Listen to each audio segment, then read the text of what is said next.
lah. Esok dekat MUA kita dapat menyumbangkan lebih RM250,000. RM250,000 boleh bayangkan.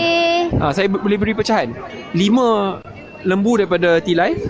Itu sumbangan daripada Bella juga. Terima kasih Bella. 5 lagi daripada Prima Valley.